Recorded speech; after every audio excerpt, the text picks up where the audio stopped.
What's going on, you guys? What is going on? What is going on, y'all? This be your boy Scotty by Nature TV, and we're here for a brand new episode of Yes for the Mess, where we talk about celebrity gossip, hot topics, and all things reality TV based. I hope you guys are having a wonderful, wonderful Friday, and I intend on doing the exact same thing.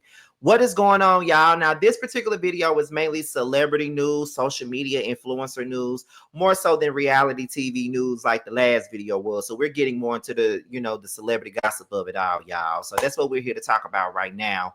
Um, what else do I want to let you guys know about? Yeah, like I said on the last video, the panel will be on T's page on Monday. But as far as my live review for the Real Housewives of Atlanta, I'm not sure if I'm going to have it in my same slot or not, because I have to film Sunday afternoon. Then I'm treating somebody for their birthday as well right after filming. So I don't know what time I'm going to get back home. So I'm trying to figure out how the hell am I going to pull this off? Am I going to be able to do it still Sunday night, but at a later time? Or am I still going to be able to do it at 9? We'll see, but y'all will find out in due time, okay? Your boy got a whole lot of stuff going on, all right?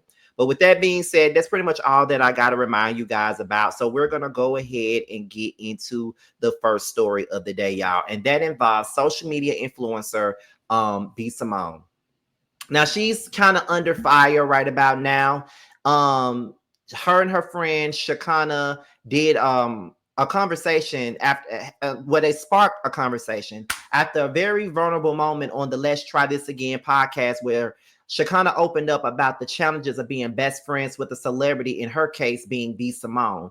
In this now viral clip, Shakana shared how she struggled this past year as a single mom, having to move back in with her parents, get on food stamps and Medicaid, and watch her car get repossessed, all while staying close to someone with a platform and resources. The internet is torn. Some people are praising her accountability and faith during tough times, and others are questioning how B. Simone could help strangers, but not her own best friend in need. Okay, so we're gonna go ahead and get into the video, the viral video that's going around, and then after that, we're gonna get into some of the comments, and then y'all gonna hear what I gotta say about it. So let's get into it. Best friend with a celebrity, everybody thinks that, oh, because you're connected to this person, then your life is just as grand as theirs, or you got it, or they helping you. Baby, didn't have a job, living with my parents, a single mom. All this happened to me this past year. Jesus. And then it's like, to not have resentment in my heart towards you, because I saw you do this for other people. I saw you give a check to somebody to help them through whatever they went through. And it's like, God, like, nobody didn't give me a handout. But guess what? That wasn't your responsibility. God had to take me through that for my own season, for my own thing. I had to get my car repossessed. Jesus. I had to go through the food stamps line. I had to be on Medicaid, because whatever I'm building my story too. But it's like, as a friend, somebody who has it, it's hard to digest. They're probably shocked that I'm even saying this right. Being a best friend with a celebrity. Okay, so that is the viral video that got everybody talking about this topic at hand. Now, what we're going to do is we're going to go in the comment section and read some of the comments. And one of the first comments that I see is from Monique Slaughter, of course. And Monique says, let me tell you how many friends and best friends I fed, put in rooms and positions they didn't even know I had access to, that I have housed, fed, clothed, kids I babysat, even given rides to, cars I've gassed up, refrigerators I've stocked. And when the time came for me to need them, crickets. And for that, I'll never help another friend again. Someone else says, I don't have it in me to watch my best friend struggle. It will break me. Eric Robinson says, I value my friendships too much to allow anyone that I call a best friend to struggle. I communicate too consistently to not know if my friend needs me. If I got it, they got it, especially when God has blessed me financially. I always tell my friends, you're never a burden to me when God has graced me to be your covenant friend. Ashley Miller says, B. Simone saying Jesus like that would have set me out. But Ashley also said, I would never let my best friend struggle, especially when I see them doing all that they can. It's not enough. I help, support, and protect my village. Then we see another comment from Queen Sheba, and she says, I have so many questions. People don't understand how money truly works. If you constantly give it away to others for their hard times, there will be nothing left for you for your hard times. Erica De Niro, shout out to her. She says, in the mind of a woman who centers male validation. None of her women friends are going to come before that. Everything related to a man is going to come before her relationships with women. Queen Sheba also said, I ain't never begged my friend for no money. Shane Story says, no offense, if I'm wealthy and nobody close to me will be going through that period, I'm not taking care of people, but I will surely assist them in their times of needs. Okay. Someone says it's not your friend's responsibility to help you or others even. However, friends do not let their friends drown. Someone says, or maybe God was showing you that ain't your friend.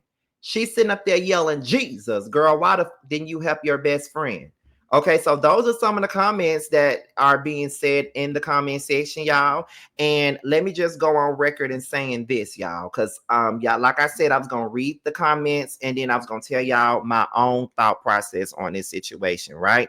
So let's be clear here. I think I can say that I'm in the position that B Simone is in, just a little bit, because I don't have the kind of money that she got. But however, I do make a decent amount of money on YouTube. Plus I have a 9-to-5 job. So most times I'm very comfortable and I can do what I want and spend money on what I want. Right. So there are people in my life that see that and they feel like because I got it, I'm supposed to give it to them. And that's not necessarily the case here. I don't have to give you shit just because you asked me for it. You feel what I'm saying? Like, because one thing about it, if I had the kind of money that B Simone had and I saw my friend having her car repossessed, not having no food or nothing like that, I think the biggest issue that people got with this whole thing is that B Simone could sit up here and write a check for someone that she does not know and help them out. But yet she see her friends struggling, going through all kinds of shit, and you ain't write no check out to a person that you're supposed to call your best friend. Like, I think that is the challenge that people are having with B Simone in this particular situation. And to be honest, I don't blame them for having that, because I could see if she wasn't helping not one bitch out. But you mean to tell me that you got this money and you got this friend who is going through what she's going through and you cannot assist her in some of that stuff? I'm not saying give her your whole bank account, but you couldn't pay a car note. You couldn't help her with a car note. You could, shell out some money for groceries or something like that. Like, whatever. And I do understand that particular friend, she said it took a lot out of her not to feel no resentment towards B Simone, because I'm going through shit. I'm your best friend. I support you in everything that you do. But yeah, you out here helping other bitches and you don't even know them, but you see me going through what I'm going through. And it's like, girl, what's up? What we doing? What we talking about? You feel what I'm saying? Like, why you not helping me? Like, why you see me going through this, but you helping other people? I can see it from both ends. And it's one thing that Monique said in the comment section right now that really resonated with me, honestly. And I know people don't like for me to talk about certain shit on here, but I mean, it relates to the situation. Sometimes when you are the one that always shelling out stuff to people and shelling it out and shelling it out and shelling it out, you don't ever get it back. They don't ever offer it back to you. And then a lot of the times when you give it, sometimes you don't even expect to get it back. But sometimes when you fall on hard times and you need somebody, these same people that you're shelling out money to, honey, they're not going to give you shit. And that's just the basis of the situation. They're not going to give you anything. And then they always look to you to be the one to give so much to them, but they don't give anything to you. So I honestly felt Monique on that. So it's one thing to be the one the one that made it, so to speak. You know what I mean? I don't feel like I've made it yet. I'm getting there. There's a lot that I'm doing. I'm getting there. I ain't made it yet, but I'm in a better position than some of my friends are. And sometimes they feel like I owe them something. I don't owe you nothing. I don't have to give you anything. If I give it to you, it's out the kindness of my heart. It's not because I have to give you shit. You know what I mean? But just because I am in a certain position, that don't mean that I don't fall on hard times either. Shit, I'm by myself now in Atlanta. I can't afford to shell out money to y'all no more. I got to be very strategic on what I do. So at the end of the day, I feel two ways about it. If I got a best friend and I have a significant amount of wealth, so to speak, I'm never going to let them fall into a point where they ain't got no food in their refrigerator, where their lights not on, where their car note isn't being paid or something like that. Like if I can help you with something, whichever one is the most important to you, I can help you with that. And I will help you with that. I ain't saying I'm finna fund your whole lifestyle. But if you really, really, really need it, I would definitely help you. If I got it, you gonna have it. That's just the type of friend that I am.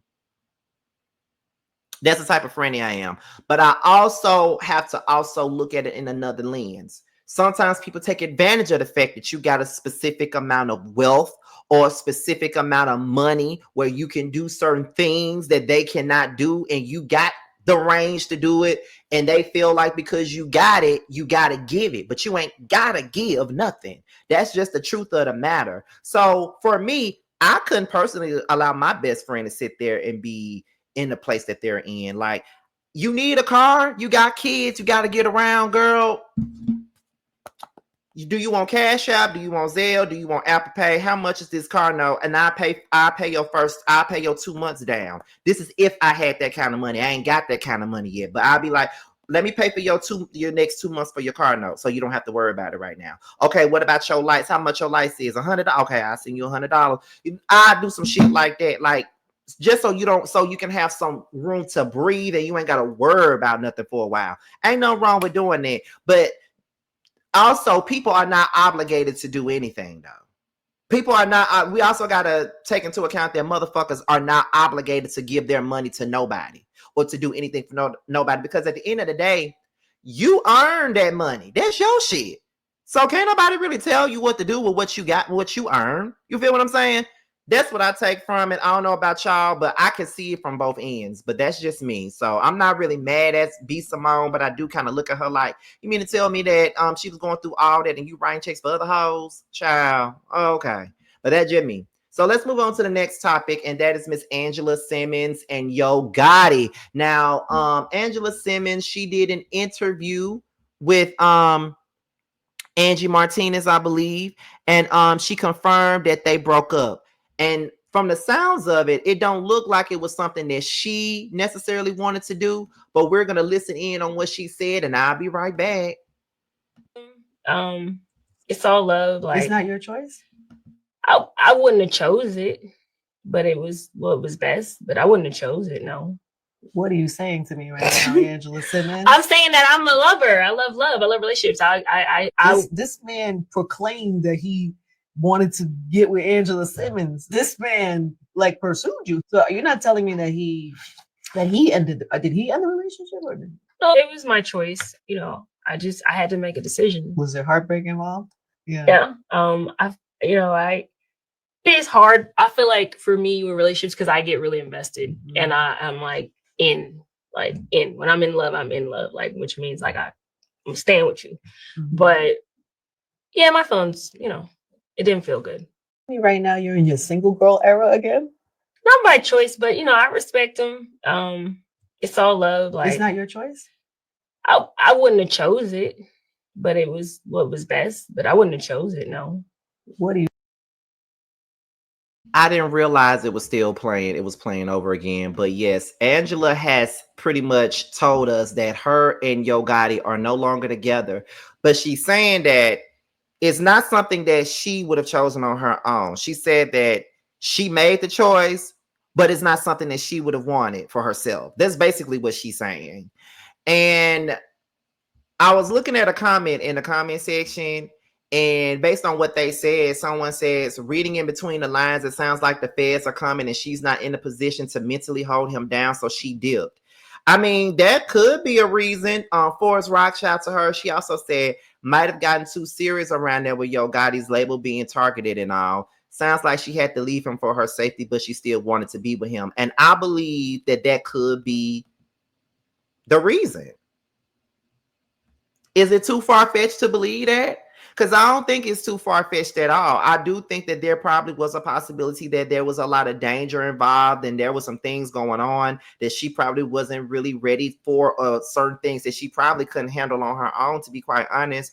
And if that was the case, I really don't see nothing wrong with her acknowledging that and seeing that and being like, well, girl, I love you and I care about you, but I just can't do this, in the words of K. Michelle. Because if you can't mentally handle something that comes with somebody and you know you can't mentally handle that shit, then just make the best moves for yourself. You feel what I'm saying?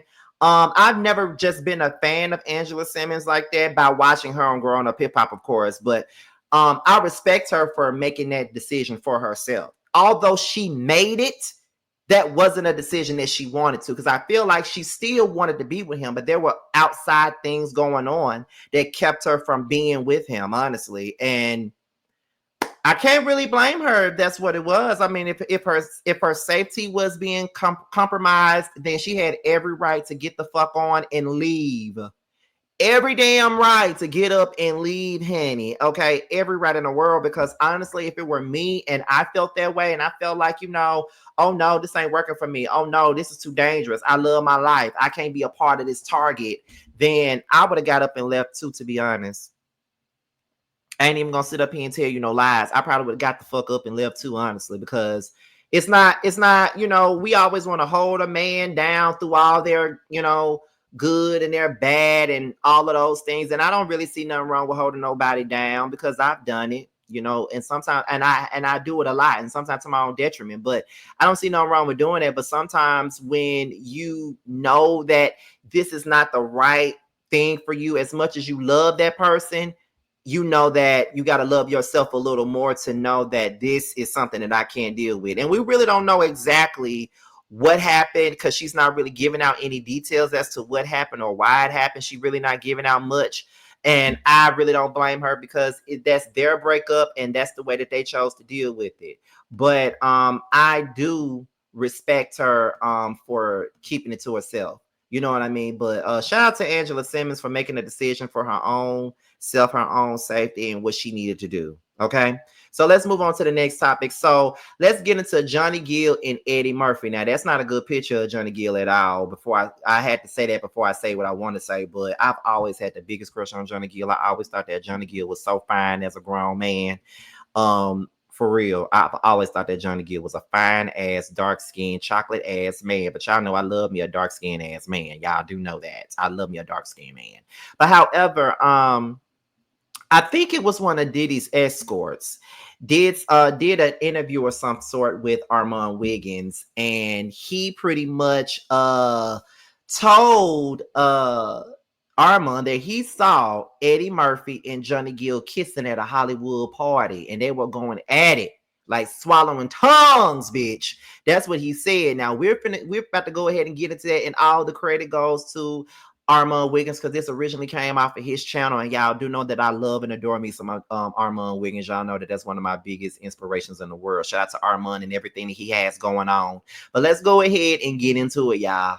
That I went to in Hollywood, it was after I did Coach Carter, and I saw Eddie Murphy and Johnny Gill tongue kissing, and this is like out in public, so a lot of the things that y'all think they do, like I'll be worth, like I said, 35 million, probably more than that if I was willing to compromise.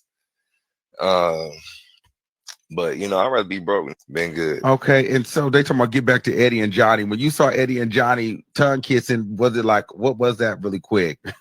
give us a, I was like you walked in? No, I was walking down the stairs because I was just checking out. It was in the Hollywood Hills, so I was walking down the stairs and they were kissing at the bottom of the banister, like, and I'm like, damn, the Nutty Professor really is nutty. like he really is, like, and they were going at it, like, for real, like swallowing tongues. So it's crazy, because I tell people, like, even now, even being a physical stature, I still get way more men that will come up to me and ask me questions, and you're in LA too, so I'm sure the white men are really going crazy. Hollywood white men to go bananas, huh? Yeah, they go. How much for the BBC? The first party that I went to in Hollywood. Okay, so that was a male entertainer. Sorry, I don't want to say that's one of his escorts, but he's a male entertainer by the name of Flash, and he said that he saw Eddie Murphy and Johnny Gill tongue kissing at a Hollywood party. Now, I'm gonna be honest, and he did say this was around Coach Carter, right? So let me be real and say this. I remember that rumor going around years ago. I was in high school when Coach Carter came out. As a matter of fact, if I'm not mistaken, Coach Carter came out around 2005 and 2006. So if it was 2005, I was in the 10th or 11th grade. And if it was 2006, I was in the 11th or the 12th. So I was in the middle of high school when that rumor came out. And this was before everybody had Wi-Fi and all this other stuff. We still had AOL back then, honey. We still had AOL. So I remember that rumor going around, and I remember my mama reading about it, and she didn't believe it. But then in the same breath, they were saying that Johnny Gill was out here going with Chili. You know, that was the thing that people were saying back then too, that she was going with Chili, that he was going with Chili. So I don't want to flat out say that this man lying or nothing, because I don't know, because I went at the party. But I do know that rumor has been going around for many, many years. That rumor is old as shit. I heard it even when I was like 15, 16, 17 years old. So they've been saying that. So I see that Milan Christopher was in the comments, and he said, I hate when an alleged straight man comes on an openly gay man's platform and try to low-key read being gay. Oh, say how crazy or dick XYZ activity is while sitting up there talking to a gay man. I would have laid into mama in the pink tank top real quick, especially after the third time he tried it. Okay, now, apparently Johnny Gill has responded to what this man said. So this is what Johnny Gill said. Let me put it up here so y'all can see it better. So this is what Johnny Gill said. Johnny Gill said, I'm not sure who this broke ass nigga is. He's telling a bold-faced lie. I'm not the entertainer that's taking the road of being quiet and ignoring it because it's a lie. I'm not that nigga. Let's see this nigga stand 10 toes down in the courtroom. Niggas been carrying that old ass stupid rumor for years. It's one thing to repeat them lame ass rumors, but it's another thing to lie on me and say you saw me do something that I ain't never did to no man. And I ain't letting you get away with that lie, man. Now I'm gonna make an example out of a that's lying and fucking with me. You got the wrong people get on this and say anything, and people are so gullible to believe that more than likely I must have fucked this bitch. He said it. I ain't say that. Mr. My, show look good tonight. He the one that said that, y'all. I ain't said that. I'm just telling y'all what he said. I'm just being real with y'all. But that's the basis of that. Now, Johnny Gill came out and said that Mr. Flash was telling a flash ass lie, honey. That's what he said. I don't know how true that is. I don't know if that's a lie either, but he said that Mr. Flash was telling a flash ass lie. And he gonna take him to court for telling these lies on him, child. So listen, if it's a lie, Johnny Gill, and you feel like you need to protect yourself in court with that shit, then you go right ahead and do so. I ain't really mad at you. You know, I ain't mad at you at all for protecting yourself against the shit, because people have been saying that about Johnny for a long damn time now. They've been saying it about Johnny, my fine ass for a long time. They've been saying it. Now, if it were me, he could have tongued me down any day, but this ain't got nothing to do with me. However, if it ain't true, then do what you got to do to get it popping and make sure that it don't get repeated no more. You feel what I'm saying? But I don't know if it's gonna stop none, because like I said, folks been saying that shit. But that's beyond the beyond, you know. But anyway, we're gonna go ahead and move on to the next topic, and that is Miss Ciara and Rihanna. Now, for those of you that was in their early 20s during this era, like I was, we all know that Ciara and Rihanna had a long-standing beef for a mighty long time, and it all started around 2009 when Ciara did this. I think it was like a fashion police thing, and she was saying that Rihanna was mean to her when she saw her at a party or some shit like that. It was brought up on Watch What Happens Live with Andy Cohen, and this is what was said. Ciara, how would you describe your feud with Rihanna that fans speculated you had? Oh my gosh. We were babies. Now we're mamas, doing our thing. It's all love. And you came together at the Met Ball. Oh, we got to have a good conversation, and she's now having her third baby. Yeah. Which is so cool. So shout out to mamas out here doing everything. Yes. Making it happen. All right. I got a lot of love. Cece got a lot of love for Riri. Okay. Ciara, how would you describe your feud with Rihanna? Okay, so that was on Watch What Happens Live, and she basically said that they are in a better place these days, and I love it. So here we go. So that was them at the Met Gala this year, years after their Twitter feud. As you can see, Rihanna's pregnant, and you see that Ciara is rubbing on her belly. And then this is the tweets from back then when she said, "My bad, C. Did I forget to tip you? How rude of me." And then Ciara said, "Trust me, you don't want to see me on or off the stage." And Rihanna responded with, "Good luck booking that stage you speak of." Okay. So that was being stated back in as a matter of fact, it wasn't 2009, it was 2011. So, but I was still in my early 20s. Now, don't get me wrong, I was still in my early 20s. I think I was 22 in 2011. This was when I first started YouTube, when this stuff happened. So, yes, we all know about that feud between Ciara and Rihanna. And back then, I was definitely Team Ciara because I could not stand Rihanna back then. I thought she couldn't sing. I thought that she was totally overrated, and I didn't want to see her on my screen, honey. But I'm glad to see that they are in a better place. You know, sometimes with certain people that have feuds and shit, you know, sometimes, you know, I'm a person that, you know, that holds grudges at times and, you know, don't really give nobody a shot to really make amends with me. And I'm really at this point in my life too, where I don't want to make amends with you, bitch. You know, your absence is much appreciated. Leave me alone.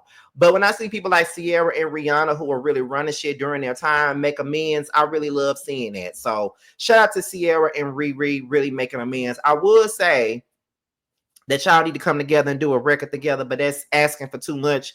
And on top of that, Rihanna ain't fucking with no music. She don't give a fuck about giving y'all no song or no video. Riri is selling them products, and that's what's making her money, because music ain't making nobody no money like that anyway. So that's why they go to other avenues for money. So shout out to Ciara and Riri for that. Now let's get into this story with India.Arie. India.Arie is probably one of my favorite artists. Brown skin. Okay, so let's get into it now. India.Arie broke her silence about her dad, her and her mom. Okay, so let's get into it now. India.Arie spoke about the abuse that she faced from her dad on Father's Day.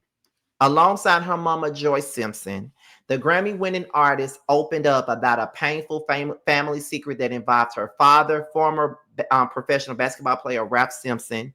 In a candid Instagram post, India reflected on her years of healing from this complex relationship with her father. Alongside her message, Joyce also released a voice recording revealing that Ralph was physically and sexually abusive towards her and even alleged that he molested India. "I kept this secret for over 45 years, Joyce said, after admitting to staying silent to protect his image. To make matters worse, Joyce even linked the trauma that India has endured to her health struggles, including missed tour dates for medical care. Additionally, despite the turmoil in her life, India put her pain into her music, and her mother revealing that India's popular Get It Together song was inspired by her family's personal issues." Simpson, a secret has a stench that can rot a family from the inside out and destroy future generations. The family curse stops here on this Father's Day, June 15th, 2025. I've kept this secret for over 45 years. My India.Arie is a survivor. I want to be clear, we're not talking about Ralph Sampson from the Houston Rockets.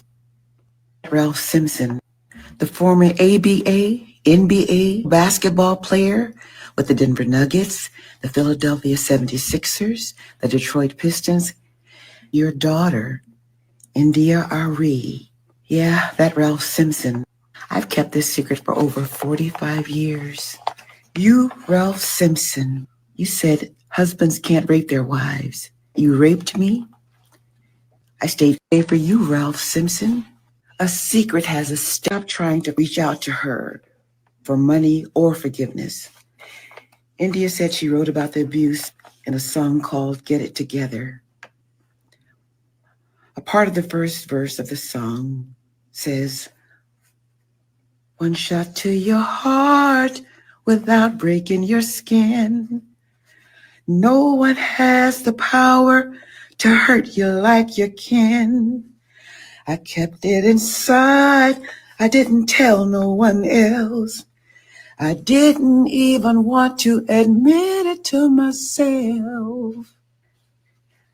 I watched India for years on the national and international stages before and after her concerts. I watched her cancel some of her tour dates because she needed to receive medical care.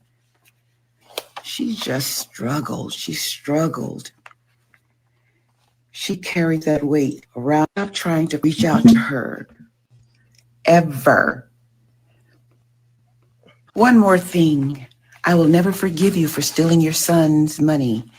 Your son, Jawan Simpson, worked all summer after college, bussing tables, cutting grass, anything he could do to make money to purchase his car that summer. He sent the money to you to save for him. You gambled all of his money away. Jawan did get his car that summer. This is the same son that bought you a car that you then sold and gambled the money away. He still pays your rent to this day so you could have a roof over your head. My son, Jawan, is a father, an awesome dad, awesome man. My India.Arie is a survivor. Ralph Simpson, ever. The family curse ends now. India.Arie's mother, Joyce Simpson, reveals that India's father, ex-NBA pro Ralph Simpson, SA'd them both decades ago. That's the story.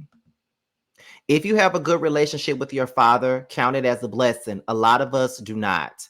I'm not posting this message to tell you that I'm struggling, because I'm not. I spent my entire adult life working through my issues with my father, and I've come a long way. My mother, though, is now coming to terms with her feelings, and we're supporting each other and telling a deeply personal shared story, a family story. So that was India.Arie telling us about what she went through with her father. Her father SA'd her and her mom. And her mom stated that she lied about it to protect her.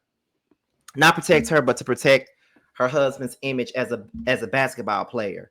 And a lot of people are giving Miss Joyce Simpson a lot of backlash over her decision making when it came down to India.Arie and all of that other stuff, right? Now, I can't sit up here and act like I don't understand where the outrage is coming from, because I definitely understand where the outrage is coming from. You knew that this man did this to your daughter and you stayed with him. You did this. You knew that this man did this to your daughter and you tried to protect him instead of protecting your daughter. That is the issue that I'm having with it. Because if you knew about it, whether or not you were married to him or not, he did it to you too. And he did it to your daughter.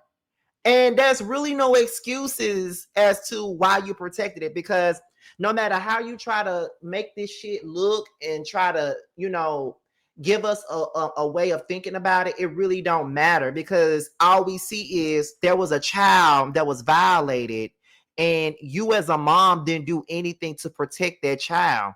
But what you chose to do was protect that man who did that. And a lot of times, being honest, that's what people do.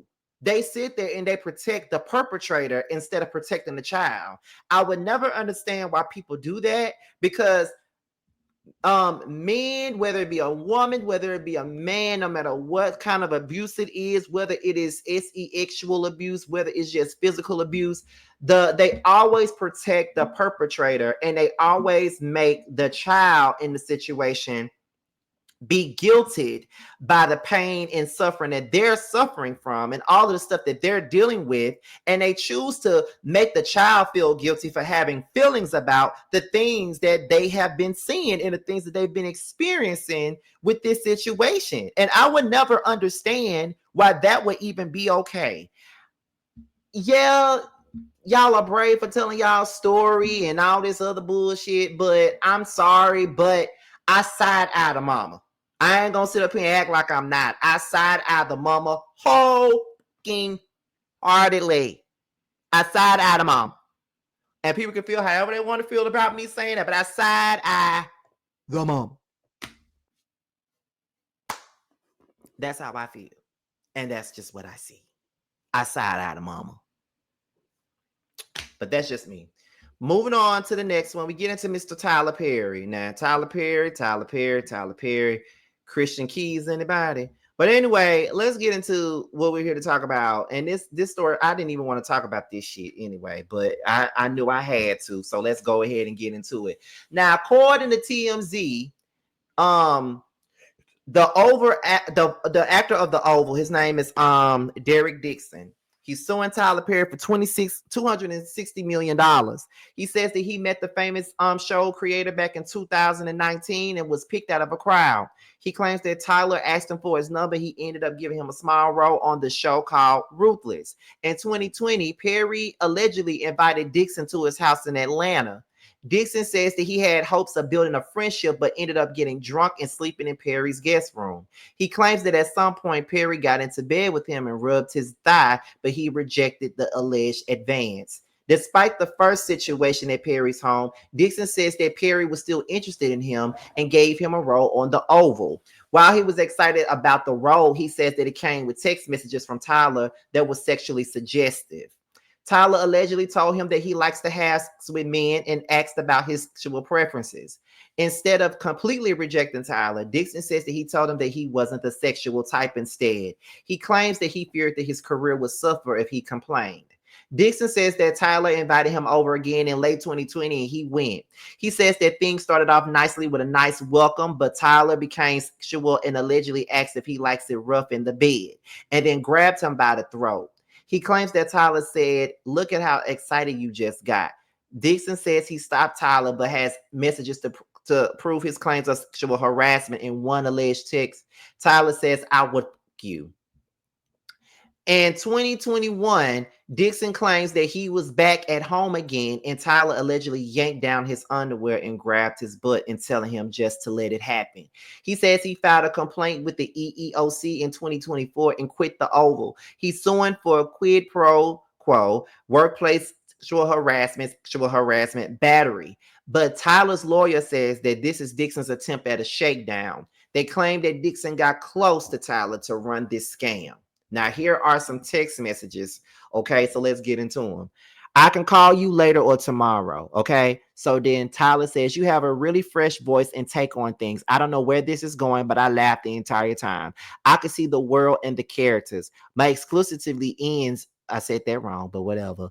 "In 30 days. I want to take the losing it out to Amazon or Netflix. After that, engage the interest. But I also want to try and help you with the right people make these shows work. They're not from my audience, but we need to find a home for this type of stuff. I don't want to miss another creep. You know that Eugene brought that to me at first, but I didn't get it. Amon gets here tomorrow, so he's got my full attention. I'll be trapped until the day after Christmas, so let's talk then. While I was worried that you'd even like it because it's a weird concept, so thank you." Right, we just had a heaping dose of it, and now it's back to nothing. It's really weird. "I didn't have any contact. What are you talking about? I haven't been touched in months." Then Derek says, "Oh, you mean touching? I thought you meant people being around. I thought you meant being around people." Jacob, "I love that you only say that when I'm being stupid. LOL. I guess the Jacob's dumbass version of me." And then called him a blonde. Whatever. These other text messages. "You know what I cook, Derek? Spaghetti cake? Yeah, you. I'm so drunk talking. What's it going to take for you to have guiltless? Have y'all found that yet in therapy? Yes, it's the same exact kind of car, a Geo Metro. Giving up my religious guilt, becoming a Buddhist. That's so cool. Where you came from." Unfortunately, Derek, I have friends who are in their 50s and 60s and who are still dealing with that, and it's so sad. You can have freedom from religious guilt and still believe in Christ. So here's another text message. "Nice. Santa Monica is nice. I'm glad that you're going out there. how is your no? Is it stronger or you got to have a strong no? Yes, it's strong. My mom literally thinks I'm going to sell my soul to the Illuminati. She heard Kanye say that it's real. Well, I don't think that, but I do think you have to be able to say no and make it mean it and make it clear. I only say yes if it gets me an Oscar. Just kidding, just kidding. I hear you. Well, the only one who could have gotten that for you through sex is in prison. So just stick to the no unless you're really into him. I would hope that you will let someone hold you and make love to you.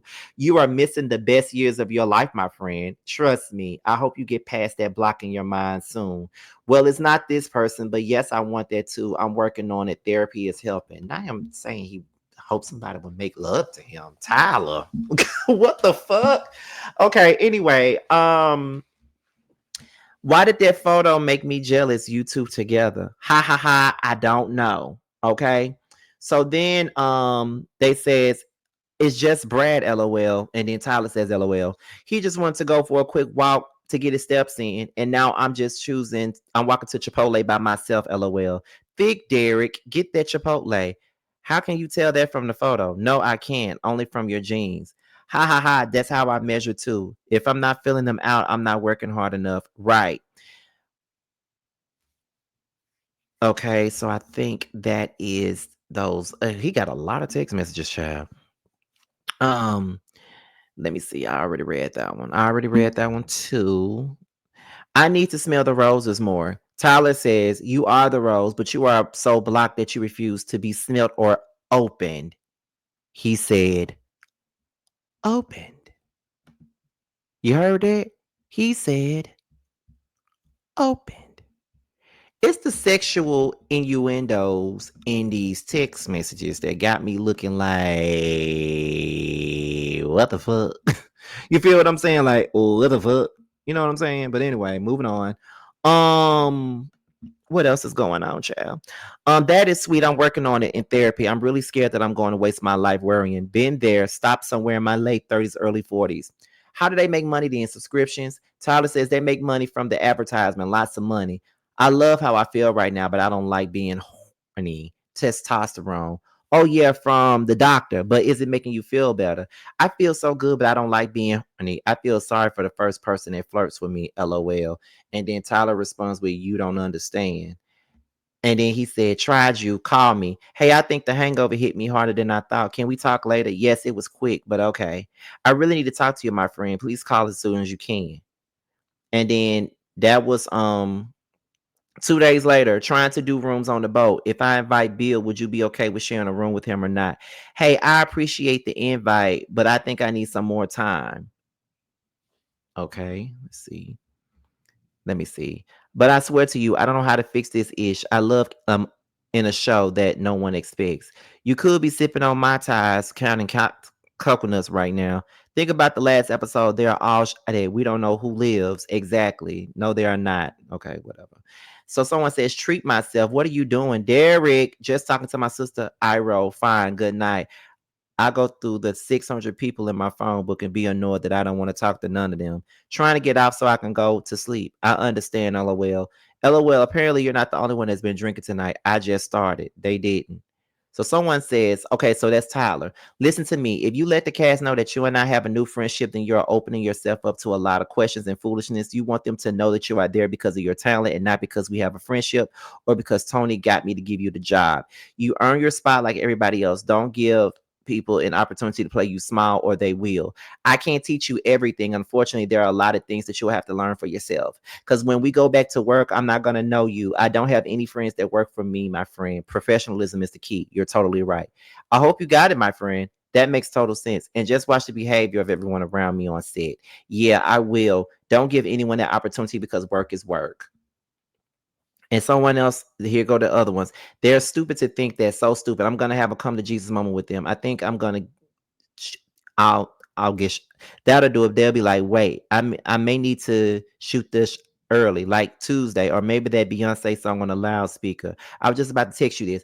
Okay, so those are all the text messages, and a lot of people are trying to say that this is another one of those instances where they're trying to take down the quote unquote black man or whatever.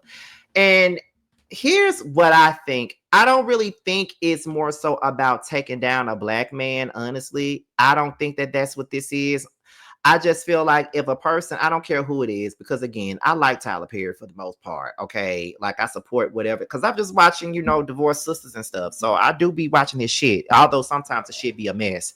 But I'm gonna go on record to say that I don't think that this is a situation where it's something about, we're trying to tear down a black man. I don't think that, because if the man feels like he was being sexually harassed, and that's what it is. And that's why a lot of men don't come out and talk about their experiences with somebody trying to violate them. You know what I mean? That's why they don't come and say anything about it.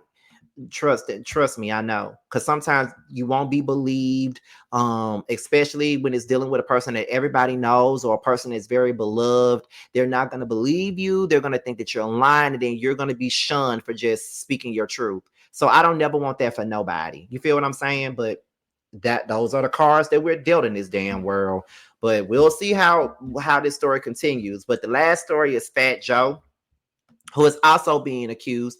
His hype man is filing a $20 million lawsuit, accusing Fat Joe of having sex with minors, paying for a 15-year-old girl's BBL, forcing him to humiliating acts, and all that. So let's get into it. Now, this came out yesterday. Now, Fat Joe's former hype man has officially hit him with a $20 million lawsuit with detailed claims of pedophilia, coercion, trafficking, and more. As we previously reported, the hype man, Terrence Dixon, originally made these claims publicly on social media earlier this year. That resulted in Fat Joe suing him for defamation in late April. Joe's lawsuit stated that Dixon's claims were a criminal conspiracy for cash. Well, instead of dropping those claims, Dixon decided to up the stakes while filing a new bombshell on Thursday. According to Variety, the new lawsuit says that Fat Joe took part in coercive labor exploitation, financial fraud, sexual manipulation, and violent intimidation, and psychological coercion, with claims that Rock Nation have covered it all up. Most shockingly, it details sexual relationships with minors. Dixon says that he personally witnessed Joe engage in sexual relations with children who were 15 to 16 years old. The suit mentioned 3 Jane Does and alleges that Joe would do things like pay phone bills, give cash or clothes in exchange for sex from 16-year-old Dominican girl. It also accuses him of sleeping with a 15-year-old overseas and flying her to the States multiple times. It alleges that at some point Joe paid for the girl's BBL because her body wasn't fully formed. Dixon says that Joe was in love with Jane Doe number 3 and allegedly wanted to leave his wife for her, paying all her bills, flying her to tour stops, and putting her in a condo near his home. Dixon and his lawyer, Tyrone Blackburn, allegedly have a recorded phone call of Jane Doe 3 talking about Joe to her cousin. Dixon claims that he was also forced to participate in 4,000 acts in humiliating situations, including acts performed under duress and surveillance and accompanied by threats of abandonment in foreign countries if he refused to accomplice. He says that he only submitted to take part due to the threats and the fear of losing his career, and allegedly there are recordings. Let me tell y'all, this shit is fucking crazy, okay? Every time we turn around, is yet another celebrity man being placed in these predicaments where they have tried to coerce somebody into having sex with them and all that kind of stuff. And you would think that with them being someone of status that they wouldn't even have to do that. Like there would be people that would be willing to do the shit, just that type of shit. But it's just crazy to me how this shit be going down the way it be going down, honey. It's just crazy, honey. Oh, but that's not it, because Fat Joe's lawyers responded to the $20 million lawsuit. And basically, they're saying that the lawsuit filed by Tyrone Blackburn and Terrence Dixon is a blatant act of retaliation and a desperate attempt to deflect from attention from the civil suit that they filed first, which exposed their coordinated scheme to extort Fat Joe through the lies, threats, and manufactured allegations. We didn't just sue a disgruntled former employee trying to revive a false claim from 15 years ago. We sued the lawyer behind it all. Tyrone Blackburn has a well-documented pattern of abusing the courts to harass defendants and generate media conduct, one filing a headline and chasing lawsuits full of salacious and baseless claims, and another for making repeated legal misstatements and personal attacks in court filings. He is now the subject of a pending referral to the Southern District's disciplinary committee. Law enforcement is aware of extortion and demand at the heart of this scheme. The allegations against Fat Joe are complete fabrications, lies intended to damage his reputation and force a settlement through public pressure. Fat Joe will not be intimidated. We have taken legal action to expose this fraudulent campaign and hold everyone involved accountable. Now, this Tyrone Blackburn person, we have heard a whole lot about him. You know, he's a part of a lot of lawsuits, a lot of salacious lawsuits for that matter. Like he's been a part of a lot of stuff. I think there's some lawsuit that that's going on that involves I think Rock Nation or something like that. Like they got a lawsuit with that. So I really don't know.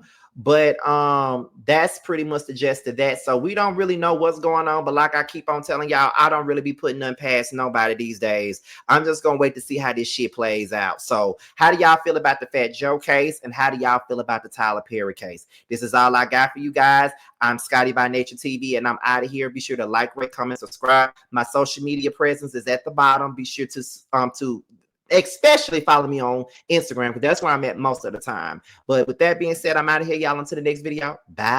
On some whole shit. What happened to the Zeus fame? Then Bobby made you change your name. For a show, still searching for a ring. Pray these hoes find better days. Cut off everybody. Don't trust nobody. Play with everybody. Don't have nobody. Cut off everybody. Don't trust nobody. Play with everybody. Don't have nobody. Nigga never was a real one. Copping, please, spreading lies. What you hiding from? All these shows just an extra. Little dance now, twerking on shit like bad bitch, munch it up, cock goblin. Slapping ass on this dick, cock goblin. Gobble up his dick, bitch, a cock goblin. Fuck him in his face, bitch, a cock goblin. Attitude bad, but I'm better. Ass poke out just fat.